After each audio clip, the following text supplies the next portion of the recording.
We will go on to get the Republican nomination, and we will go on to easily beat Hillary or Bernie or whoever the hell they throw up there. Iowa, we love you. We thank you. Well, one of the big stories of last night, the candidate who has not taken a hit this entire race, Donald Trump, just took one on the chin from former boxer Ted Cruz. Ted Cruz finished first. Trump came in second.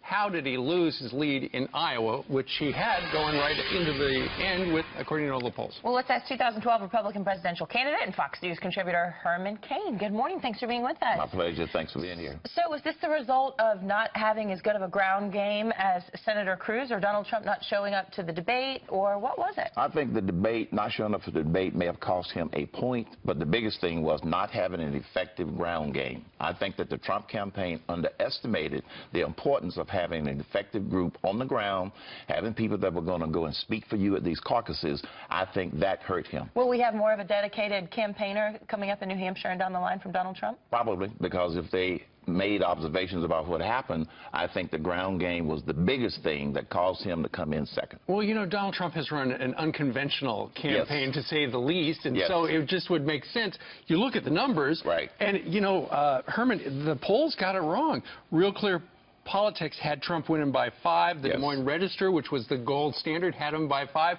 The Q poll that came out the day before had him by 7. They didn't factor in, one, the backlash from some of the bashing that he did of some of the other candidates. Where were they going to go? Just because he bashed Carson and Bush and some others, those people went to Rubio and Cruz. That's what they met. Secondly, yes, it was a big turnout, but they thought that the big turnout was going to go mostly to Trump. In fact, the big turnout went a lot to Cruz and to Rubio. So that's what I don't think the polls captured when they were doing the estimation. Mr. Trump has always campaigned as being a winner. You know, he's always constantly up on stage and he's showing the poll numbers, how he's ahead.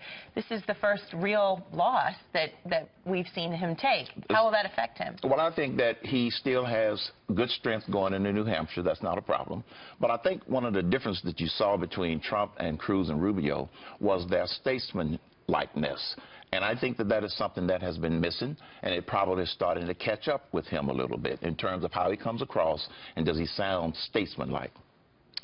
We've got a graphic just to remind people how important is Iowa in the scheme of things. Well, you know, in 1996, Bob Dole from my home state of Kansas, where I grew up, he was the nominee, went on to lose. But then again, George W. Bush in 2000 won Iowa and then won the chair in the Oval Office. Right. I would definitely say that this is not a predictor of whether they're going to win the presidency or not.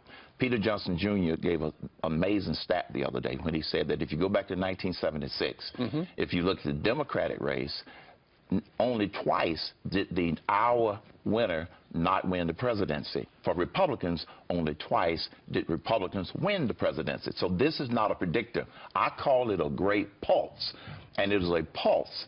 At this particular time, after all of the polls and the predictions, we now have a pulse. And I got to tell you, New Hampshire is going to be another big pulse. And when we get to South Carolina and Super Tuesday on March 1st, it's going to be a heartbeat. It's just getting going. It is. It's going to be a heartbeat by then. Thank you so much. My pleasure. We'll forgive you for not bringing us breakfast. Okay.